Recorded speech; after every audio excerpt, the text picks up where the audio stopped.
Bagong LCD niya.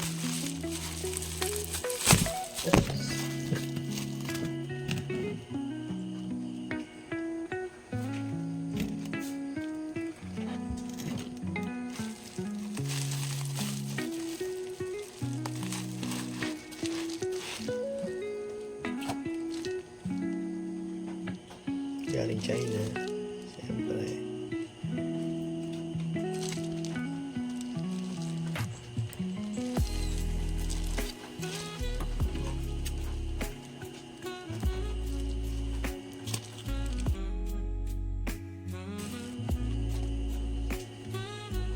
Bagong LCD screen.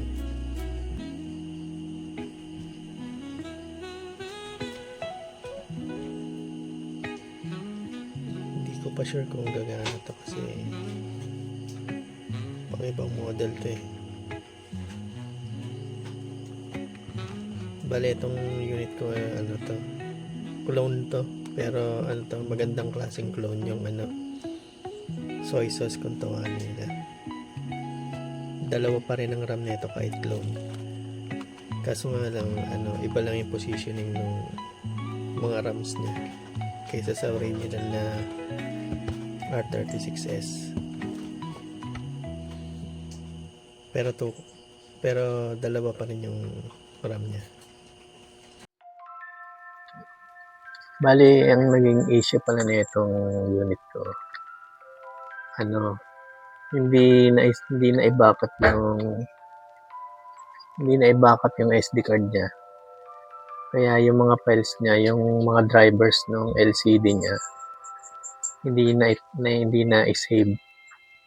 Kaya pag i-installan siya ng bagong OS, kailangan kasi din yung original driver ng LCD mo. Eh, wala na akong makitang kopya nun. Hindi ko na mapagana yung LCD. Kaya yung in-order ko pang ibang model, yung madaling mahanap yung driver sa internet. Yun. Okay. Baklasin na natin yung LCD. Buksan muna natin.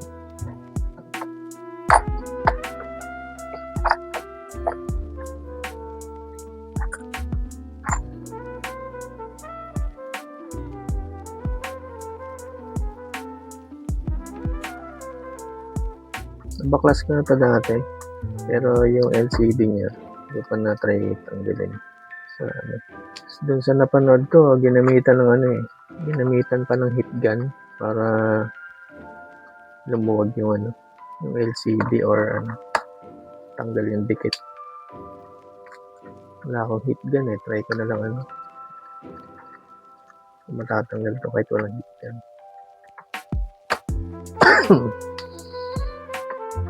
Pakita ko na rin pala kung paano ma-identify yung original na R36S sa clone. Itong naman sa akin, soy sauce to. Bale, rin to. Magandang klaseng clone to kasi wala siyang pinagkaiba sa original na R36S. Ang sa specs sa RAM. Ang pinaibahan lang nito kaya ito naging kakaiba dun sa original. Yung positioning ng RAM niya, baligtad lang. Pero dalawa pa rin talaga yung RAM niya. Pag binuksan nyo, dito nyo makikita yung kung anong model yung R36S nyo. Dito.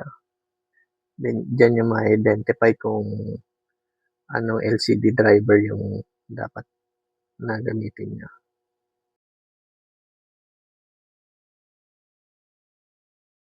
Dalawa pa rin ang RAM niya. Ang original na R36S, dalawa rin pero nasa left side lang. Yung mga pangit na clone naman, ang RAM nila nasa kaliwa rin. Kaso, iisa lang. Di ba ito dalawa? Wala yung isa. Isa lang. Bale, merong iba-iba kasi ang clone eh. Kasi iba-ibang factory ang gumawa nito. Hindi lang naman yung isa. Merong tinipid sa parts. Meron din namang minodified lang yung position. Bali, meron din namang isang RAM lang siya, pero 1 GB pa rin yun. Meron namang isa rin talaga ang RAM niya, pero 500 MB lang yun na RAM. Yun yung mga pangit talaga. May lumabas din na soy sauce na nasa left side din yung RAM. Iisa lang din. Pero kahit iisa yun, 1 GB yun. Magandang rin yun. Yung mga ano na yan, mga medyo bago-bagong labas na soy sauce na variant. Ito kasi sa akin, ano ito parang 2025 ko pa ito nabili Luma, parang nasa version 1 to ng soy sauce. Kasi unang lumabas na soy sauce, BO3. Tapos yung mga sumunod, may BO4 tsaka BO5. Tapos mga year nun, ito 2024. Ang mga year nun, mga nasa 2025 na to 2026. Gamit nga pala kayo ng ganito, tweezer. Para mahugot niya yung mga ribbons nung analog sticks. Dalawa. Tapos itong ribbon ng LCD mismo. Hindi mo matatanggal tong board kasi nakakabit pa yung mga ribbons. Bali ito, may lock to. Kailangan mo munang itaas. Yun, nag-snap na siya. Pag nag-snap na, pwede mo na siyang alisin. Dahan-dahan lang kasi baka mapunit. Ito naman kabila. Itong mga parts nito, itong mga analog sticks nito, napapalitan din to. Meron din ako nakikita nito. May mga replacement din na nabibili. Ribbon lang mismo tatanggalin mo. Kahit di mo na baklasin yung medyo hirap maliit kasi. Tanggal na. Sa LCD naman, may lock din to. Tataas mo lang. Yun, magutok. Yun, tanggal na siya. Ito medyo mahirap yung pagtanggal ng board. Kasi sumasabit yung yung mga side rack, yung mga button siya sa gilid. Dandanin lang natin. May ternilya rin pala to. Yan ba? Dalawa lang.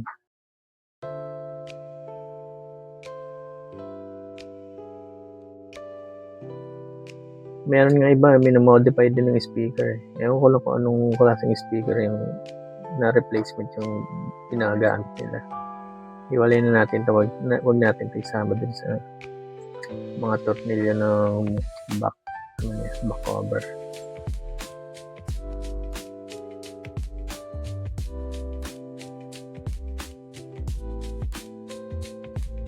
Masabit lang yung ribbon ng LCD. Pero yan na siya. Tanggal yung isang pindutan, yung volume rocker. Yan lang, huwag nyo lang huwag nyo lang alisin siguro para hindi na magkawala-wala yung ay tatanggalin ko ito kasi tatanggalin ko nga pala yung bali dun sa napanood ko ang ginamitan niya ng blower ito para lumuwag, tapos sinikwat niya ng parang manipis na plastic, parang credit card. Pero tingin ko kahit hindi na siguro kasi meron siyang double-sided tape. Siguro yun lang ang kumakapit. Like itulak na lang. Kaya pala hinitgan niya kasi nga para dun sa double-sided na tape para mambot.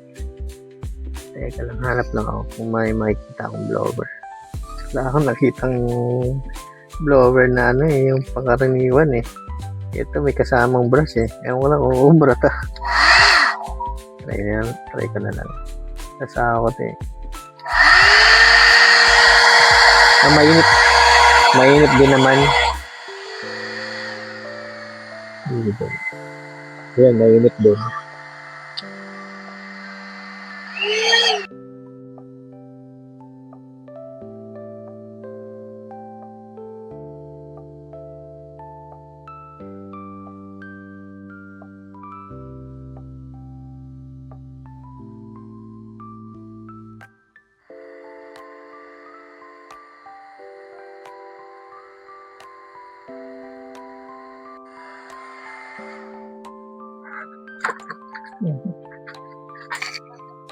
Wala akong nakitang plastic na iba.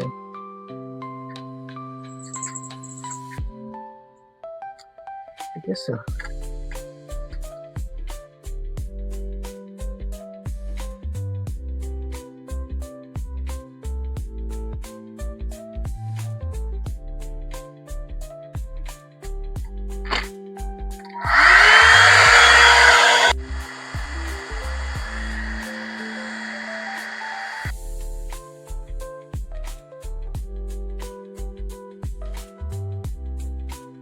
Ito yung nakadikit dito sa back na plastic to.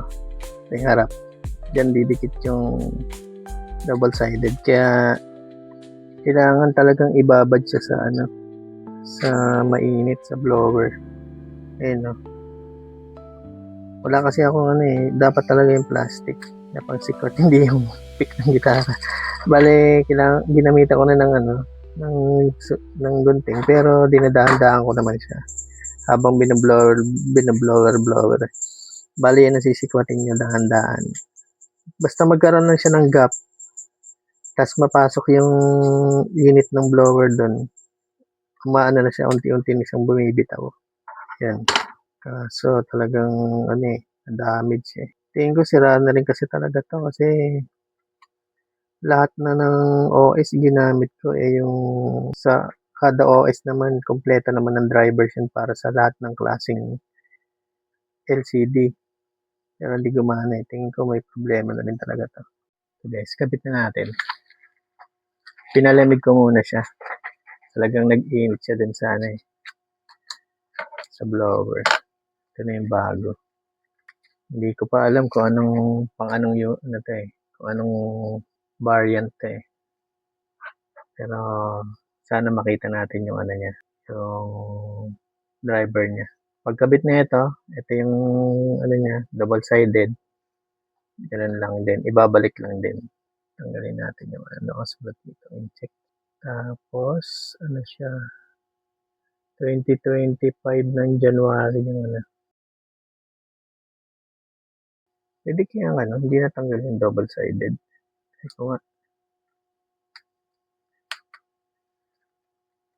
Parang pwede naman kahit di natanggalin. Kaso maluwag pala. Magalaw. Talagang kailangan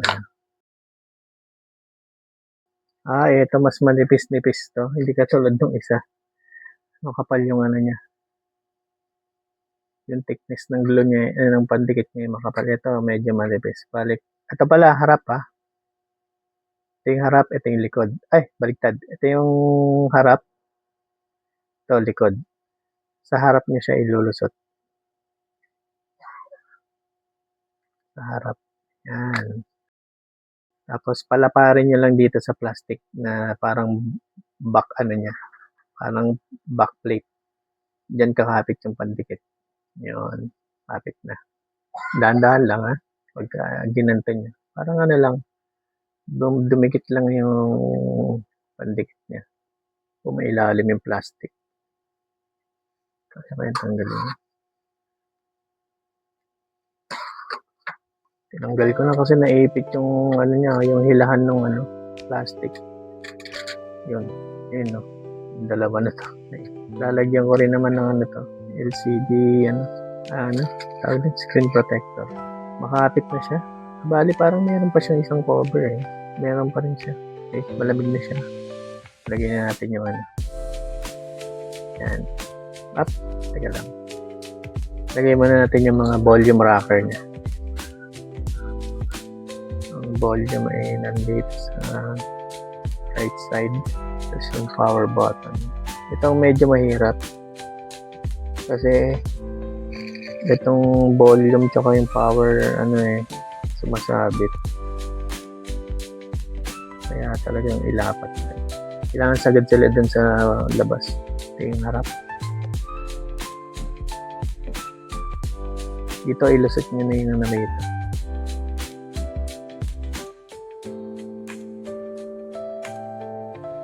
Yung LCD ribbon. Ayan. Ito na ang problema. Sana malusot natin agad. Kasi ito yung mga pindutan ng volume tsaka power na pumasok siya dun sa buttons. Pero medyo pa-slant. Yan, pa-slant siya. Yan, tama nga. Kailangan pa-slant siya. Yung ribbon naman, yung speaker. Lusot nyo na rin pala yung wire ng speaker. Tapos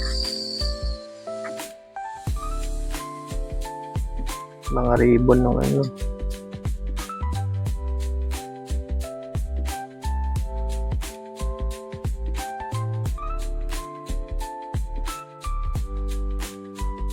Ayan guys, nailusot ko na siya.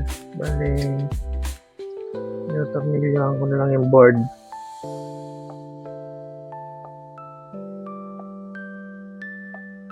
Okay naman. Power button, okay. Kabit natin speaker.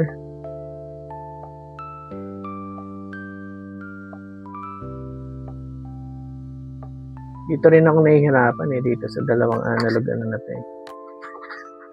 Maliit kasi yung nito. Suksukan. Kailangan yung isang kamay niya nakaabang dito sa lakan niya. Tapos ito, laser.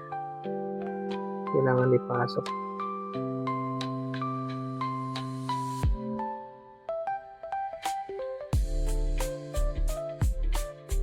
Ayan, diba? Naipasok siya.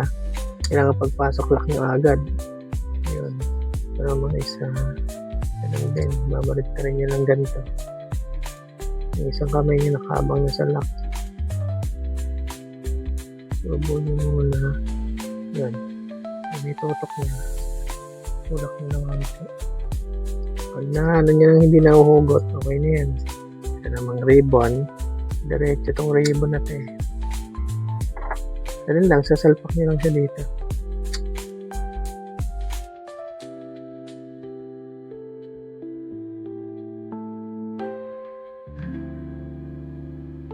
Tingin ko nakasagad naman na.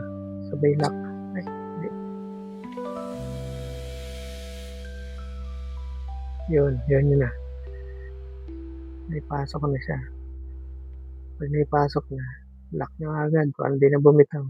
Okay? So, back cover. Ito, hindi naman natatanggal siya. Binisat.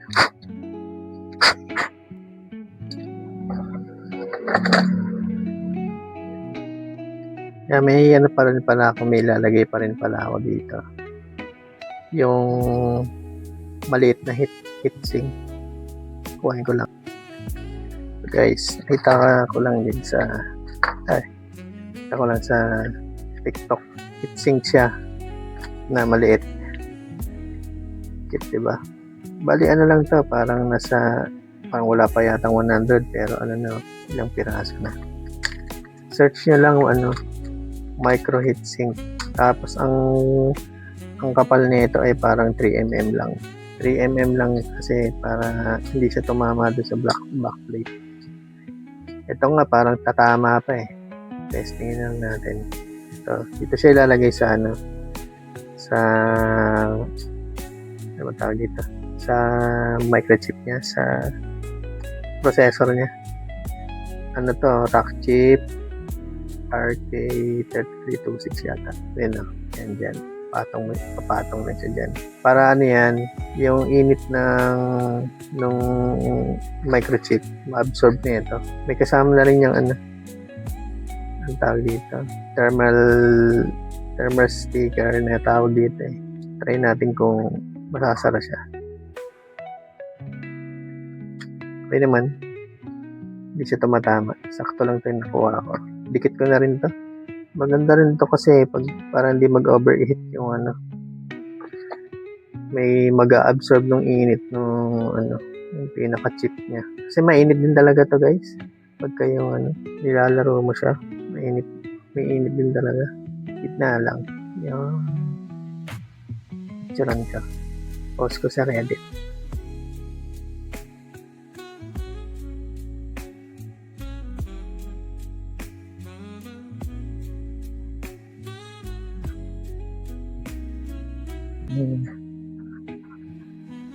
Okay, parang no? Computer na eh. Pero may silbi talaga yan. Kasi nga, yung sa mga pins niya, doon matatransfer yung init. Tapos, siyempre may mga pins niya, may mga gap yan na daanan ng hangin. Kaya yung ibang ginagawa rin, binubutasan din nila to para magkaroon ng konting air vent. Ang naiisip ko dito, lalagyan ko siya ng parang butas-butas. Tapos lalagyan ko siya ng mesh sa kabila. Parang screen. Para kahit pa paano naman may pangharang sa alikabok. Sarado natin. Ano ako sa ribbon para tumatama.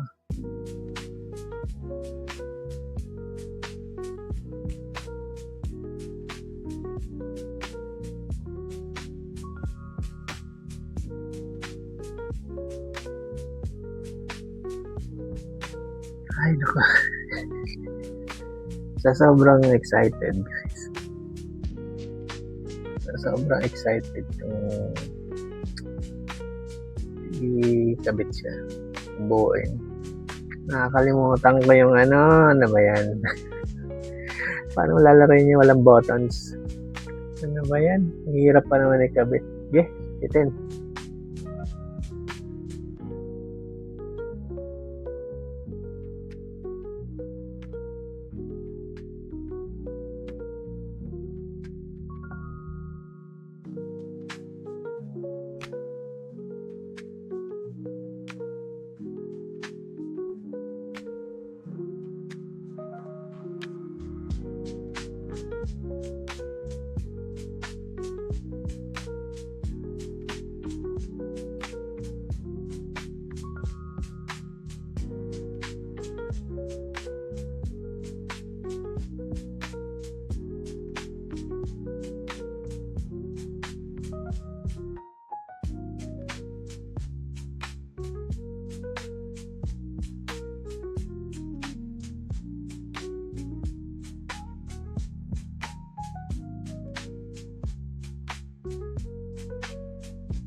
Yun, nag-boot na siya. Regulating emotion of fall, regulating emotions of seven, regulating motions of fall. Yung kasi lighthouse siya. Di ba? Parang yung vibe ng tao. Yung energy. Dark OS RE yung nilagay ko.